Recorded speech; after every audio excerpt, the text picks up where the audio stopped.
of the year for Italian politics is Quota 100. This is the huge promise made by the Five-Star and the League when they were together in power. They promised workers they could retire earlier, but once it was introduced, it was not possible to carry out because of the heavy costs on public finances. So as a result, the Italians felt disappointed and mocked by politicians. The word of the year for me is Moria. Moria is a place on the island of Lesbos, now famous because of the overcrowded refugee camp. 18,000 people are now living there, while the camp was created to host 2,000 people. For me, Moria is more than a word or a place. It represents the inability of the EU to tackle united the problem of migration. Russian word for 2019 could be "допускай!" meaning allow or give admission, tolerate, let them do it.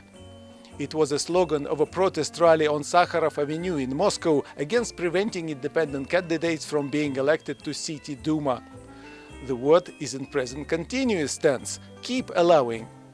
One can read in it a call for freedom in the country where the State Duma often passes forbidding laws, banning people's activities. My word of the year is Kipchak. It was a great surprise for Hungarians as well when Viktor Orbán called the first president of Kazakhstan, Nursultan Nazarbayev, a friend of Kipchaks. Kipchaks live in Hungary. There is a Kipchak blood in Hungarians, noted the Hungarian Prime Minister.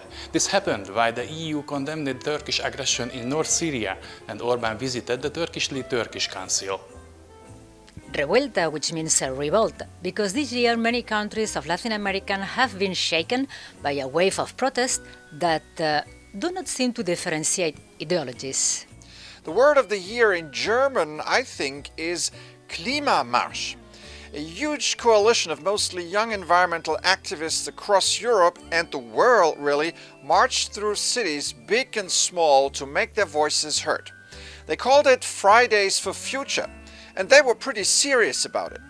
And it looks like the youngsters got the attention of the politicians. The new European Commission made a stronger climate policy their #1 priority. The word I choose is coesão. It means cohesion, a term widely used in the European Union politics because they are funds with this name that aim to reduce the gap between the poorest and richest Union countries. The word was also very mentioned in Portugal because the portfolio with that name was given to Commissioner Elisa Ferreira, appointed by the Lisbon government. My word of the year is Internet. One of the most important consequences of the crackdown on Iranian protests was the internet blackout. The way the Iranian regime used to shut down the internet was unique. With the internet shutdown, the world only found out much later about the intensity of the crackdown. Fatigue is one word that I would use to describe the mood among many people that I meet when reporting around Europe for Euronews.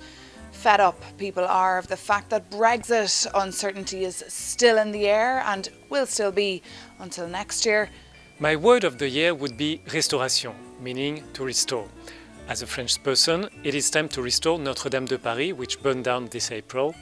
As a European journalist, it is time to restore the link between citizens and European institutions.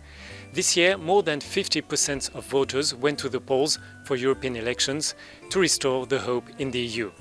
It's now up to European leaders to restore the march towards trust.